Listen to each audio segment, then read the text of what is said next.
This conference will now be recorded. Okay, so this is what has happened, right? This is your hire business process. And so if I go to the event, this is your hire event, which has your hire process, but then it has triggered this proposed compensation hire, which has all these. So if you see all these stars which comes up, Ali, so how did you you get here?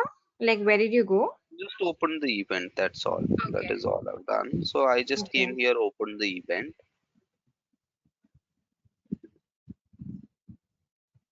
right, and then go to the process. It shows me the entire process. So what has happened is and now if I go to the overall process, click on business process and view definition, I can see that you have copied the higher definition. So this is your definition, hire for MJ. So I've copied the higher definition wherein you have you just have three steps: your initiation and propose compensation hire and create workday account. But then if I come in here to propose compensation hire and view definition for this, right, you'll see that it has used the default definition, obviously because you have not created a definition of proposed compensation hire, and that is why it triggers all these steps, right?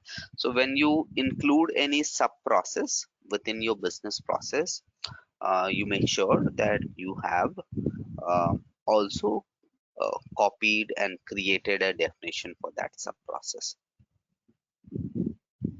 Okay, so I can go ahead and cancel my Right. other business So now processes you and can, create. right, right. So now you can go and cancel this and then come back to your main supervisory org, which is widget manufacturing, and then do the same thing for proposed compensation hire. Copy it.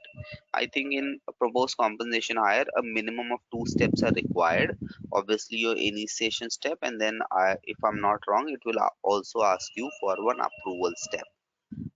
But then certain business processes, especially related to your compensation, Workday asks you for your review or approval step. For example, uh, I think assign roles is one such business process. So if I go to BP assign roles and let's take at this, have a look at this business. If you see, what is the error it is giving?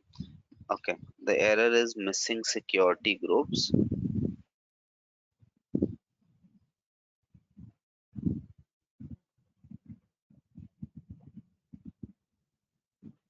But then if I remove this step, right, and I believe this, yeah, it is still giving me an error and says one or more required steps are missing. So when you assign roles, or when you're talking about this business process which is assign role, it should be reviewed, right? So after your roles are assigned, so certain business processes have certain required steps. I think for proposed compensation higher, you'll need at least one approval step. I may be wrong, but if that is the case, then you'll have two steps. One is your initiation, and the second one is your approval on that proposed compensation higher. Right? You'll not need all these sub steps. Ali, how would I know without you telling me this, right? So if I'm going ahead and creating a compensation business process, like it won't, how would I know that my next step should not be action, it has to be approval? Because in this you said Again, action, right? so there's no rules or chart which is listed out. Again, how do I know? I've worked on a few business processes, right? For example, in hire, your onboarding step can only be included after your completion step. Again, with experience, right? You Okay. can only include create workday account or edit workday account after your completion step. So in Uh, this one, could I have had approval as my second? yeah, Like, right, you can add any extra steps, that is fine, but then what I'm saying is certain business processes need certain steps as required, right, and that is all we need to remember. But as such, in this I can add any more steps between these two, right? I can add approve, I can add review steps, I can add any other steps, that is fine. But then what I'm saying is, if I am adding create workday account, then a completion step is required. So this part is mandatory. Apart from that, you can have any number of steps. You may not have any steps. That is fine. So for proposed compensation higher, my next second step should be approval by manager. Yeah, if I'm not wrong, let me quickly check that. And do I need to add a security group at this point? Because anyways, I'm reassigning it to login, right? So if I'm reassigning it to login and the second step says action manager, isn't it conflicting? Like, how does it No, work? so even if so, security group is required. So even if you know there's no manager assigned, for example, in your supervisory structure, and you know that you'll have to reassign it ultimately to yourself, but then system would still give you an error. It will ask you for a security group. So that is a required step. You cannot do without that. Okay, and in a situation where the manager exits, then it'll be the manager who'll be doing that, right? Right? Exactly. Exactly. So you'll still have to. Uh, yeah, you'll still have to define your security groups, else your business process gives an error. Okay? You propose compensation higher, and then you'll go ahead and copy the definition and add it, right? Uh, okay, and then cancel these two events and then initiate your hire. Any other questions for you guys on the assignment part? So I have to cancel my hires, Right, right? right, Okay. both your hires. Yeah, the Because other again, question, if sorry. you're if Yeah. okay, sorry. If let's say I'm hiring two employees from Feb 1st, right? And then even if I now go ahead and edit my business process definition and say from April 1st, I'm changing the definition of business process, it you'll still have to cancel the processes which are already initiated. So process which is in flight would not be able to consider any changes in your business process definition, right? Again, let's say your process ends up in error, and then you correct your business process definition. Again, you'll have to cancel that error business process, because uh, uh, it would not be able to automatically take the new definition which has been corrected by you, right? So no in-flight transactions would be impacted by any changes in your business process definitions, right? So the only option is you cancel them. Okay. Yeah. Ali, and if you can go to Logan's inbox, there was one inbox that I uh, don't know what that means. Okay. Yeah, so the first one here. Yeah. So this came up. What does this mean? Because right. So what happens is, if certain step is not assigned to anyone, this is what system gives you, right? It is just giving you the definition step, but then it gives you all the steps which needs to be reassigned to different people because no workers are assigned to it, right? So these are all your different business process steps, right, which are currently not assigned to anyone. So again, one of the strange things that Workday displays. Uh, So it's not right? relevant to my. It's not relevant. So all you'll have to do is, so this is what has happened. If I go back here, go to staffing and open any one of these business process, you see the option, it says reassign, right? And even when I go here to my inbox, it only means that currently this step which is not assigned to anyone, and that's when it shows up in the inbox of all the people. But then this is what is displayed when I go into that inbox item, right? Even if I try it reassigning from here, it doesn't work. So the best option is you go to that reassign tasks and then reassign it from there. Go to reassign task and check all the unassigned tasks and do OK. Okay. And in terms of the order, I cancel everything and then you reassign first, or you do your higher So like once you've cancelled initial. it, you don't have to reassign, correct? Once you've cancelled it, it's cancelled, Okay. right? So if you see, because this step is not assigned to anyone, it says it is awaiting action by all the people. So system by default sends it to all the inboxes, right? Here it shows that it is awaiting action by all these people, which includes Logan McNeil as well. But then if you go to Logan McNeil's inbox, she actually cannot perform any action on it, right? Which means that step is currently unassigned. That is also what I see here. So if I check for unassigned tasks, I'll see that proposed compensation higher is basically unassigned. Okay.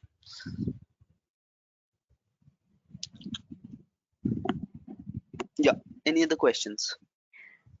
So even for the proposed compensation higher, I will be reassigning it to Logan, right? And then doing the whole thing again. No. Again, you'll have to, if you are there are two things. Either you cancel, right? So there are two things you'll have to do. Either one of these two things. Either you cancel your hire. Once you cancel your hire, your proposed compensation hire, which is a subtask within it, also gets cancelled, right? And then you copy the proposed compensation hire definition and reinitiate the hire. Now, if you're canceling it, obviously you don't have to reassign it. Or the second thing you can do is you can reassign it back to Logan McNeil and complete that hire transaction. So reassigning in the sense it is currently unassigned and you want to assign it to yourself so that you can perform that action or complete that action. If you want to close it or cancel it, then you don't have to actually reassign. So if I go to this task, the main hire process, I can cancel it, right? And once I've Yeah. canceled it, there's no question of it being reassigned. No, I get that. But again, the Mhm. compensation BP, the Mhm. second step is approval, Right. right? So that approval will not be able to go to a manager because there's no manager. So Oh, technically, I right. will have Once you have to, initiated. Oh, yeah, correct, correct. right? Yeah, yeah. Okay. That is something you'll have to do. Or the best part is assign someone as a manager, right? Go to your top supervisory org and assign Logan as the manager. That makes things easy for you. Oh, You'll okay. not have to keep reassigning things. Oh, yeah. Okay, that's a good idea. Yeah. Okay. Yeah. So I will again try to do this and then complete the assignment because I didn't move Yeah, past, and yeah. then we can take it up next week. Yeah. Uh, I'll also give you your final assignment. Start thinking on those lines uh, because that way you'll have time to actually at least review it and then ask me questions, right, in the meanwhile.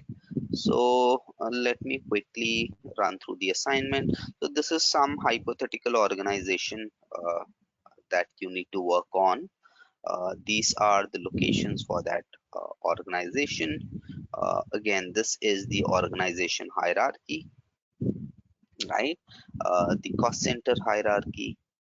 Uh, this is the grade structure. Again, I've tried to keep it simple because when you go for your certification, the requirement is relatively simple, right? Or somewhere around these lines.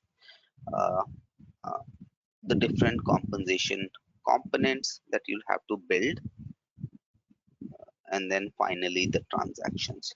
So this gives you an end-to-end idea in terms of requirement to build or configure an entire hierarchy or a structure, right?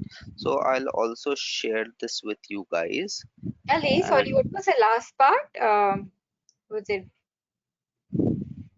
in this, Yeah. it is the final transaction that you'll have to perform, hire the Okay. employees. So it doesn't involve reporting or No, everything is. this doesn't involve reporting. I'll give you reporting separately because you don't need to build a business case for it. Uh, So this is up until your security groups and business processes, right? yeah. Okay. I think I have certain, yeah. So I'll give you a couple of reports. Again, these are some of the reports I had worked on when I was doing my implementation. Uh, Again, uh, so these are your report fields. It is one of the bigger reports that I had worked on. Uh, and then there is clarification for them, some of these fields. Okay, your employee number, employee name, hire date, last start date, service. Wherever I had questions, I went back to the business saying, what does it mean? So when say last start, they actually mean the most recent hire date. So I may join an organization, leave that organization, and get rehired, right? So in Workday, apart from hire, there's also a field called rehire, right? Or a rehire date, or the last hire date. So that is what they are looking for, the last hire date of a worker if he is a rehire, right? Okay, service date, again, you'd find a field called continuous service date in the system. Last day worked is, again, you can pull it from termination. Pay status is nothing but the whether the employee is active or on leave or terminated. Okay, this field is not maintained. Can we use country as USA instead?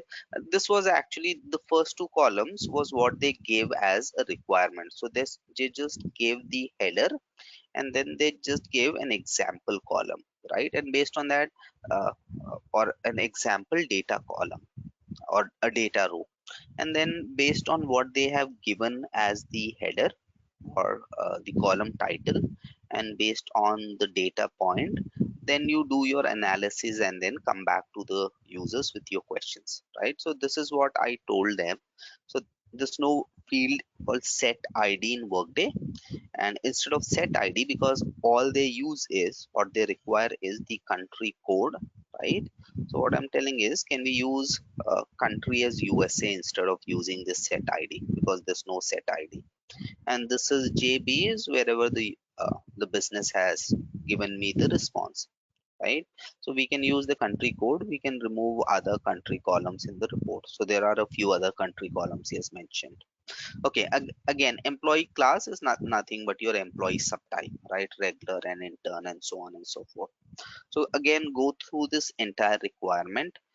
This has compensation part as well. If you remember, we spoke about segments in compensation, and I said it is usually used for reporting. If you see, this is where the segments come into picture. So they wanted us to calculate the 25th percentile and the 75th percentile and so on and so forth, right? Again, 25th percentile of local base pay, and total, if you see here again, 25th percentile of the total compensation. So they wanted us to extract the segments of both the basic salary and the total compensation of the worker, right?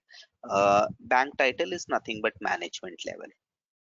So go through this requirement, uh, uh, right? I If you work on one report, I believe this will take you a lot of time, at least 4 to 5 days, right? Uh, at least try understanding all these fields and see how you can pull them. Uh, there are a lot of other reports as well, but I don't think you'll be able to complete them in time. I have a whole list of reports which I had worked on. Uh, there are quite a few, in fact. Okay, so these are all your core compensation reports, uh, talent and development reports, HR analytic reports, and then I had also worked on advanced compensation reports, which they called as total compensation process, right? So I'll also share these reports. Your HRA and reports are fairly simple, because all these reports are basically your matrix reports and trending reports. For example, current headcount by employee type, terminations and hires, year till date, right? Headcount, terminations and hires by quarter, right? So all these reports are fairly simple. Your talent development, again, if you look at HR analytics, hire count by gender. And for this, they were actually using 5 different reports or 6 different reports, and then we were able to club all of them into a single report, right, within Workday. Again, organizational summary. Uh, there's not a lot of information, but then just looking at the requirement, you know that this is what they need.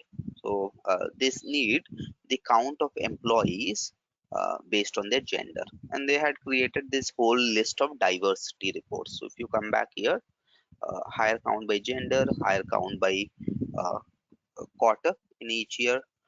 For whenever you say diversity, again they wanted gender details.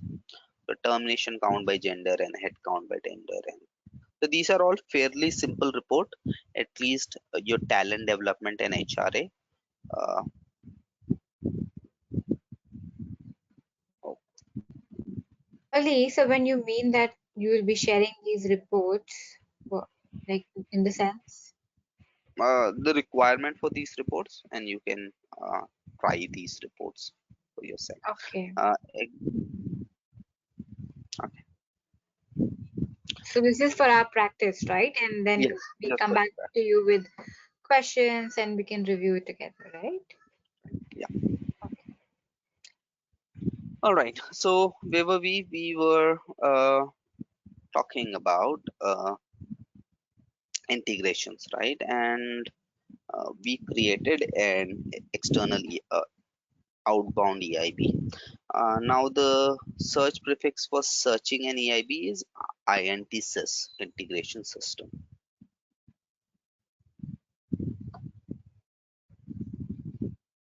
And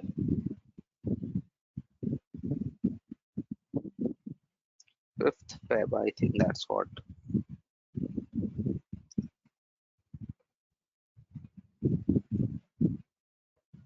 All right, so we created our integration. We first ran a XML output, and then we changed the output file, and then ran a CSV output, right?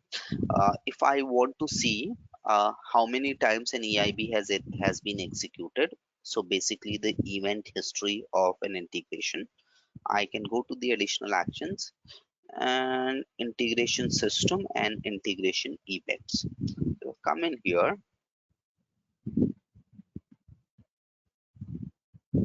right? So it shows me that I generated 2 different events for this integration which I created. Both of them are successfully completed. And then I can go to any one of these integration events, right? And get all the details regarding. So right now, if I go to output files, there's no output file because if you remember, we said that it should be deleted after 1 day, right? Which is basically the document retention policy. Right?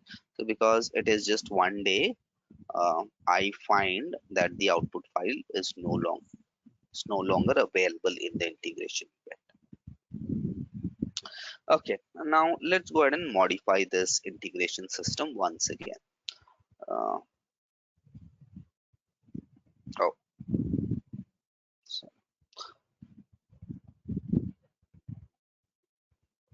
okay. So additional actions, enterprise interface, and edit. Now this time I want to add a simple transformation step as well, right?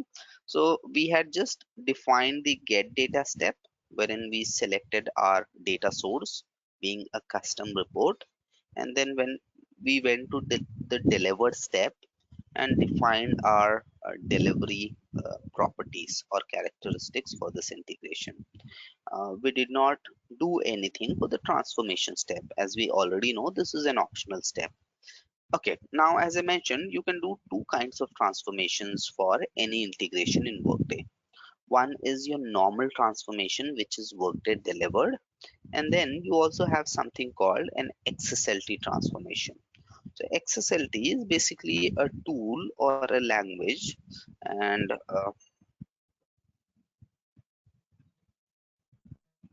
So it stands for Extensible Style Sheet Language Transformation. And it is basically a language for transferring or transforming any XML document, right? So you want to change the output format or transform any XML output, then you would use an XSLT, right? There are lots of sites available. A very useful site is this W3 Schools. Again, uh, if you want to be a techno-functional consultant, I don't see a need to understand or know XSLT. I do not know XSLT as well. But then for anyone who wants to be a technical consultant end to end, an XSLT is the required uh, something which you would need to learn, right? Okay, so one of the transformation, again, Workday, you need to remember, doesn't support XSLT transformation. So you'll have to write your XSLT code outside Workday, right? And you have a whole list of tools available. You have Eclipse, IDE, and other softwares wherein you can write your XSLT code. And then in Workday, you only have the ability to upload that code, right? So Workday as such doesn't support XSLT transformation. So if I go to the task XSLT attachment, if you see, you would just write your code outside Workday and then upload that attachment into Workday. That is all you do.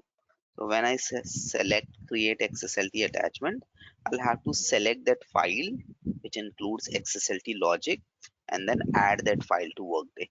And once I've done that, then I want to add the transformation to a given integration. I only select your custom transformation is what stands for XSLT. So I select that XSLT and then I just select one of those attachments which I've already added. So if you see, there are all kinds of attachment, Amazon Prime XSLT attachment. Again, all these attachments were just uploaded into Workday. So Workday as such doesn't support or has any interface to create an XSLT attachment. You can only use it. That is all. Okay, so the first transformation type is custom transformation, which is XSLT transformation. And then you have your new custom report transformation or custom report transformation. Both are exactly the same, right? This is just an enhancement over your custom report transformation. So I'll select new custom report transformation. So this basically allows you to introduce simple transformations in your Workday output, right? I'll do that. Okay, so if you see, even though I selected new custom report transformation, it is basically the same as custom report transformation, right? Just an enhanced version. Now, when I go in here, only two options are available, right? So as I mentioned, both are the same thing. Okay, now Workday only supports one data output type, right? Or any integration supports only one data output type. So when I'm introducing a transformation, it means I am going to uh, deliver a file of type XML, right? And that is why, if you remember, when I changed the output file format, I had to go to get data and then go in here and go to the details, and I selected an alternate output format. But then when I am performing any transformation, then I cannot have any alternate output format, right? Because only one output format is supported in Workday at any given point in time. So the only two changes that I'll have to do is go to my transformation step and select new custom report transformation or custom report transformation, both are the same thing, and then come to my get data. And if I have the output file in an alternate format, remove the alternate format. If I don't do that, Workday would give me an error, right? So these are the only two changes that I have done. Now, if I come back to my integration system, first let me open this report.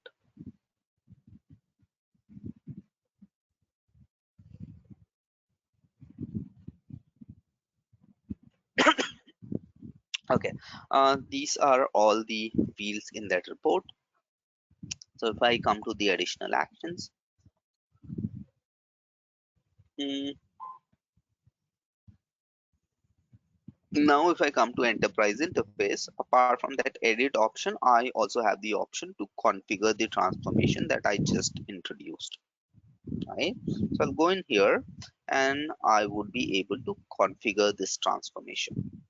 What are the options? I can specify the delimiter. So right now, the default delimiter is comma. So it would be a comma separated file, or I can use any other delimiter, right? This is the delimiter between my individual rows of data, right? Okay. And then these are all the columns in my report, right? And then I can introduce some simple transformation. Okay, for example, I want the name of this column to be changed, and I'm saying it would be employee. I'm saying each uh, data output would be prefixed and suffixed by these characters, right? Again, I can specify column width as well. So I'm saying the maximum width. A lot of your target systems, they usually have a width assigned to a given field type. For example, in SAP, no employee name can be more than 40 characters. I'm not sure if SAP has revised that limit now. So if a given employee has a name which is greater than some 40 characters, you'll not be able to enter it. Now again, if I'm sending data from Workday to SAP, I'll also have to specify those limits in my transformation, right? So I can specify the column width for any or of all of my columns. Okay, when I'm specifying a column width, I would also need to define the padding options. Now, what is a padding option? I'm saying the column width is 10, but let's take my name. So my name is just Ali, which is 3 characters, which is less than 10. And I'm saying is if an if the column width is less than the number of columns defined here, then pad the remaining characters with this symbol, right? Ag- And then I'm saying I can perform either left padding or right padding, right? Uh, okay, let me go. So I have this option wherein I can preview this. So when I click on preview, it shows me, for example, employee, it is 8 characters, and then it pads on the left hand side with 2 ampersands to make the entire 10 characters, right? Each output uh, would have a suffix and prefix, the one I have defined, or if I want, I can remove them. So I don't want a suffix, a prefix for my date of birth, my hire date, and so on and so forth, right? Again, what you see is this actually doesn't give you a lot of options. For example, let's say I have a requirement, and the requirement is uh, date of birth. I want it to be in a certain format, right? I just want or your hire date. Sorry, date of birth. I know that this is sensitive data, and I don't want the full date of birth to be sent for an employee. Maybe I only want the day and the month to be included, right? But then can I transform my date of birth so that only date and month can be included, right? I can probably define a padding size, saying 2 characters would be for day and then 2 characters would be for month. So I can say 4, and then I can do a right padding with an ampersand, right? Okay, but then I want month in a specific format. I want DD and then hyphen and then MON for month. Can I do that? Not at least using this transformation. So again, if I come here, uh, it is only 4 characters. If you see now, there's no suffix or prefix which is displayed. So everywhere except for my employee. Okay, what I can also do is I can add headers and footers. So at the start of the file, for example, I want to add a header saying this is the start of the file. and then I'm adding the.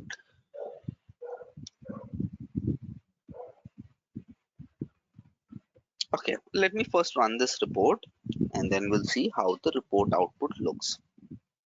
So if I come to the additional actions, uh, integration launch schedule, so the options still remain the same. I'll have to specify a date first.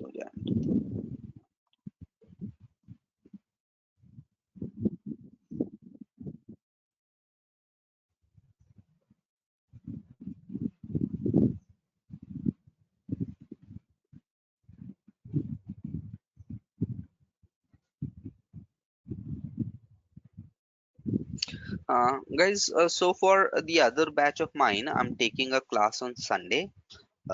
If you guys are interested in a Sunday morning class, an hour and a half, uh, I would do that for you guys as well. Okay, so this is the output file, and if you see, let's look at the output. Uh, okay, it gives me the header saying this is the start of the file. It also gives me the footer, and then all my column is renamed as employee, and I've specified left padding for my employee name. So wherever the name of or the length of the employee name is less than 10 characters, it does a left padding, right? And wherever it is more than 10 characters, the name is truncated, right? All the other options are same. The only issue that I see is date of birth. And if you see, so I defined right.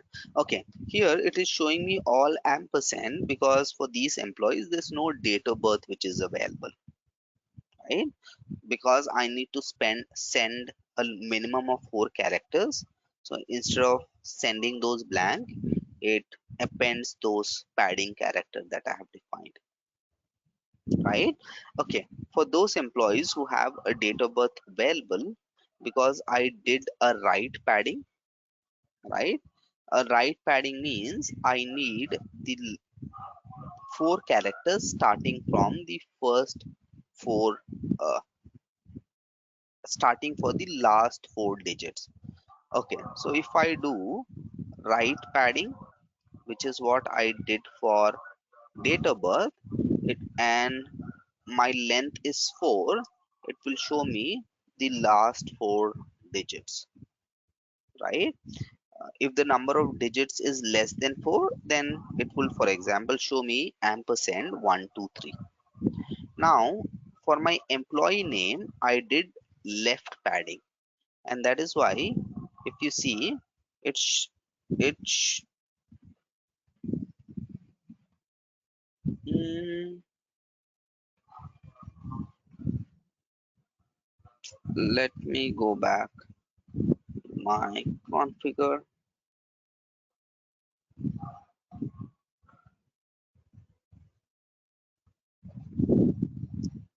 What is the format of this output? Let me run this report.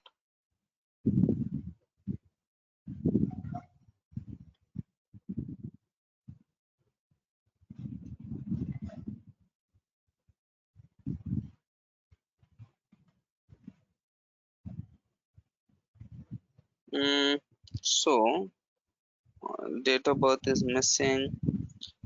So Jafar Khan, it shows me the last 4 digits because I did a right padding with 4 characters. But my employee name, I did a left padding with 10 characters. So it should show me the first. But then if I come here,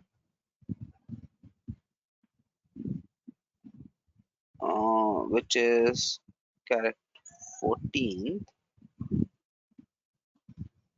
Aditi Infosys, but then it is truncating. If you see, it is truncating uh, the first character and not the last character, which is strange because if I do left padding, okay, let me change this. So instead of that, I'll do right padding here, which means it should truncate the right characters. But for date of birth, I'll do left padding.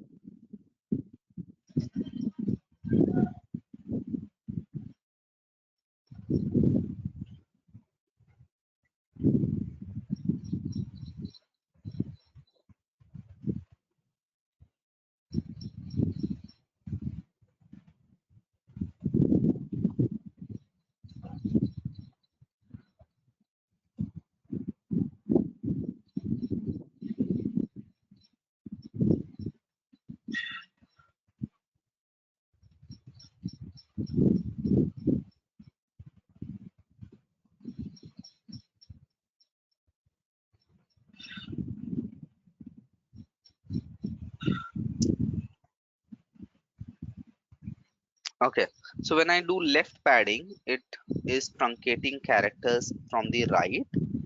Uh, okay, so it is actually showing me the full date of birth, including the time period. Mm, can I just include the date of birth details?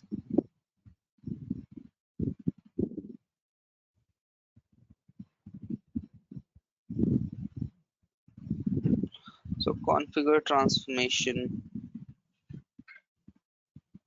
date of birth. I don't need any padding.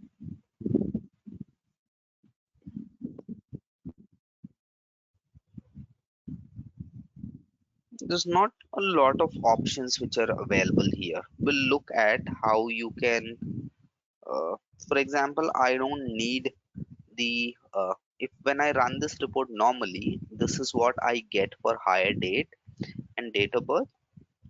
But then by default, system is including the time period as well when I'm doing this integration, right? Okay, now how can I handle, let's say again my requirement is just to show the date and the month, right? Or I'll also give an example. So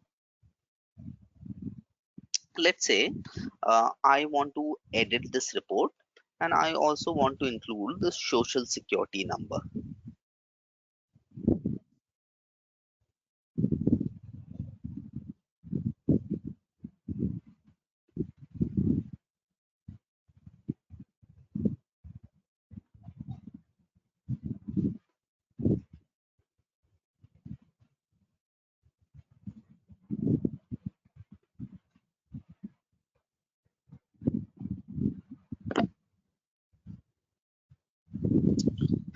Okay, I would only include those files where social security number is not blank.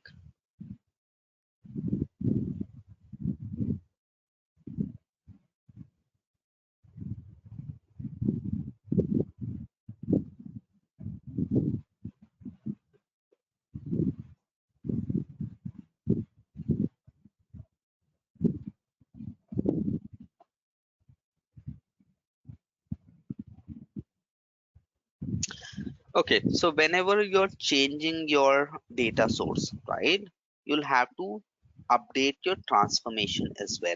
If you do not do that, your output does is not automatically updated, which means now I have changed the report.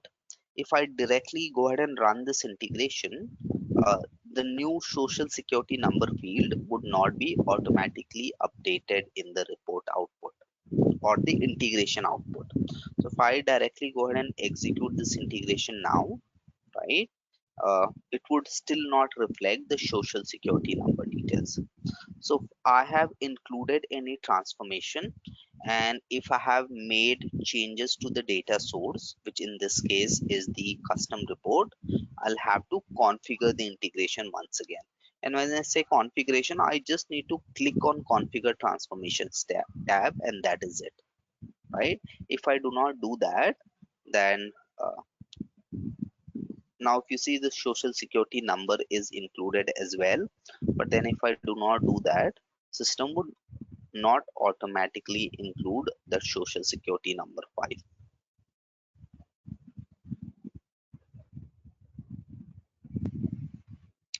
Okay, now we see that a transformation doesn't give me a whole set of options, right? If I want to introduce some complex transformation, for example, I only want a date and month in a specific format, or I only want the quarter and a month, right? Or any of those aspects, I would not be able to do that. Uh, Again, with social security number, I do not want the entire social security number to be sent. Maybe this is how I want my social security number. So I want the first 5 characters to be basically uh, encrypted, followed by a hyphen, and then the last 4 digits, right?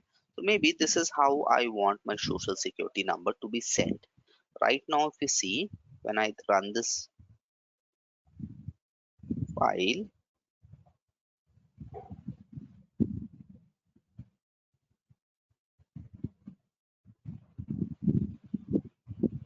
okay, uh, it is giving me the entire 9 digits of social security number. As I mentioned, my requirement is introduce followed by a hyphen, and then let's say 4788. This is how my output should look like. Again, with respect to my date of birth, this is not how I want my date of birth. Okay, so guys, it is I want it to be, let's say, in the format uh, 1st of Jan instead of 01/01/1900. Now with my configure transformation, you see that I don't have a whole list of options available, right?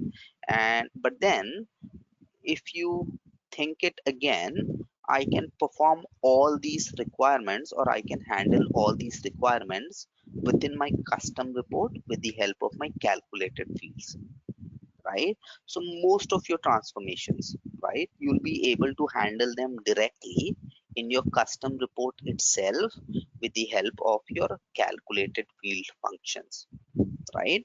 Okay, for example, I have not spoken about this kind of transformation wherein I'm dealing with characters or text fields, right? Okay, let's see how I can handle this requirement. So I'll come back to my report. This is my social security number field. Now, if I edit this report,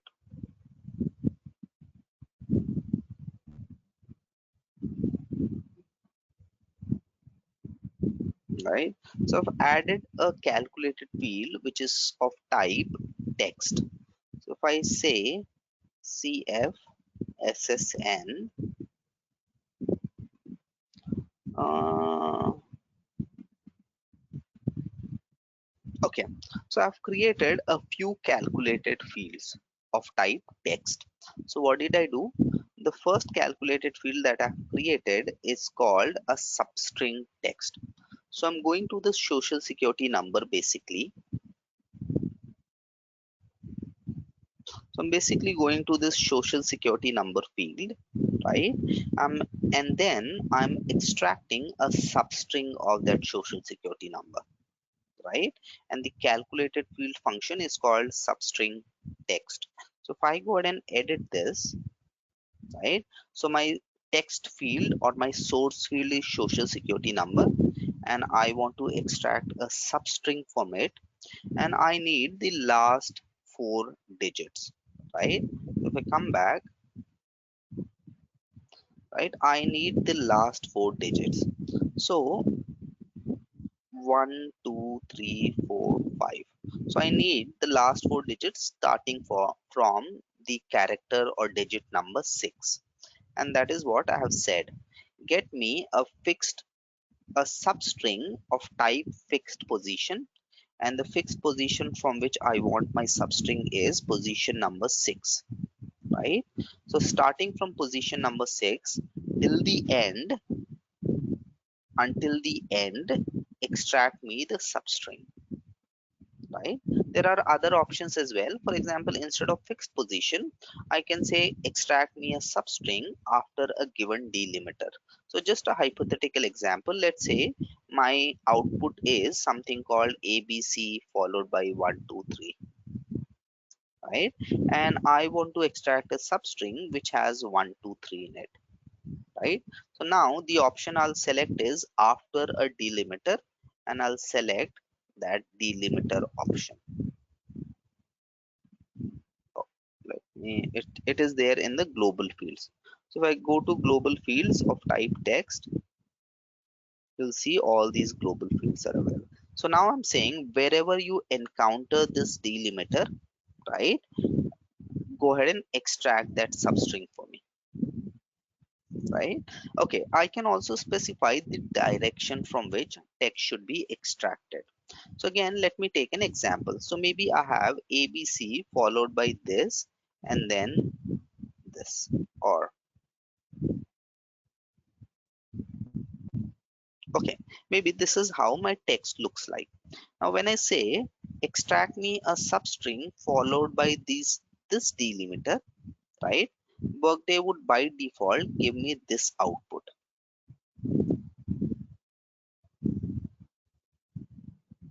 right? But then this is not the output I need. Instead, the output I need is this one, right? In which case I can define the direction as well. So by default, system starts from the starting of the string and then sees or checks wherever it encounters that delimiter that I've specified, right? And then it will give you all the characters after that delimiter, right? Which is what I get here. But then I don't want it to be evaluated from the start. I want it to be evaluated from the back of the string. And then I can select the direction. The default direction is forward, but then I say no, I don't want the delimiter to be evaluated from the start. Instead, I want it to be evaluated from the back of the string, right? Or I may say between two delimiters, right? So extract me everything between delimiter this, let's say delimiter this and delimiter this, right? So I can specify two delimiters and I can say extract me everything between these two delimiters, right? So there are multiple options to extract the substring. In this case, our requirement is very simple. We just wanted a fixed position starting from character number 6, right? So this is what I've done to extract the substring, and then I have concatenated it. I have created another calculated field of type text constant, wherein all I've done is I have created a text constant of type xxx hyphen and then xxx, right? So these are two different calculated fields I have built. One is substring text, another is text constant, and then there is third calculated field I have built, which is of type concatenate text, wherein I'm just basically concatenating these two outputs or these two calculated fields. If I go ahead and run this report,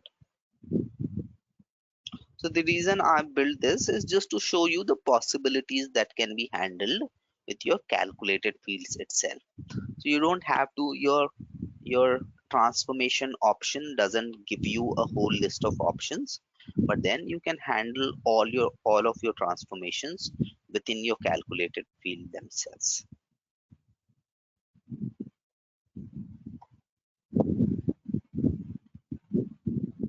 right?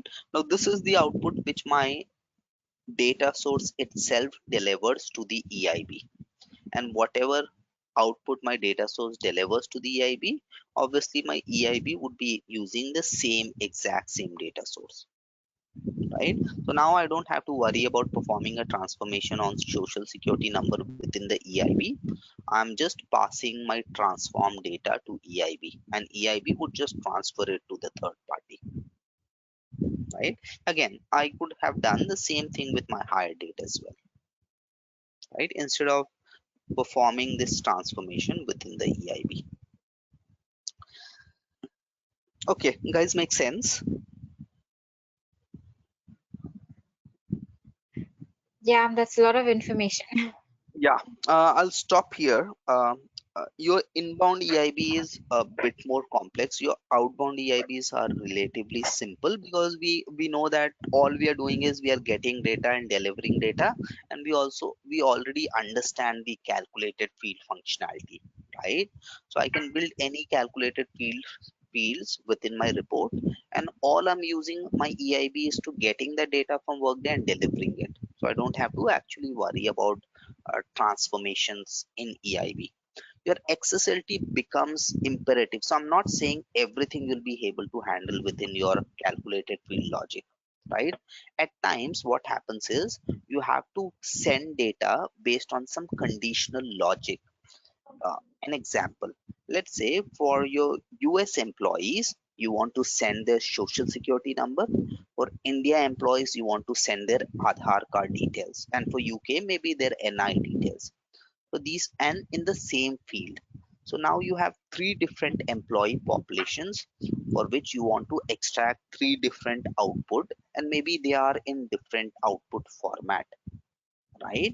Now how do you handle this kind of requirement in calculated field? So most of your logical transformations, right, wherein you want to send data or different data based on different logics, so those are certain use cases wherein you'll have to build a XSLT. So I'm not telling you that you don't need to learn XSLT. You'll have to if you want to be in an integration space completely, right? That is not my profile. I've not worked on XSLT much myself, right? But then if you want to be in that space, I would definitely recommend that you learn XSLT. There is code available. So my friend, he's an XSLT consultant, or he does integrations end to end, and he says that most of the stuff that you need, you would have ready-made code available in XSLT. So you just have to search for that information in Google, right? But having said that, you need to understand those logics, those syntax, and how you build XSLT, at least to the minimum. Okay, I'll stop here. I have another class waiting for me. So guys, do you think a Sunday class would do for you people? Ali, the weekends will not work for me. Sorry. Okay, no Yeah, Yeah, problem, they no won't work problem. for me either. Sure, no worries, guys. Then we'll continue with this on Monday. on Okay. Monday. Ali, Yeah, so I think you said that we will be done by yeah, mid of but next then week. we missed a few. Yeah. Okay, So I have done outbound EIB. The only topics which are left is your inbound EIB, which will mhm, take us at least two classes because there are a few scenarios, and okay, then your connectors, which will take us around one class, and then some miscellaneous topics. So I think next 3 or 4 next classes. week. Yeah. Okay, Ali, and just one quick thing. After we are done, on the side that we work on the assignments and projects, will you be helping us with a resume so that we can start applying for jobs on the Perfect. I side? can do that. No issues. I usually don't do that. I only do that on a request basis. So if you guys want me to help you with that, I'm fine.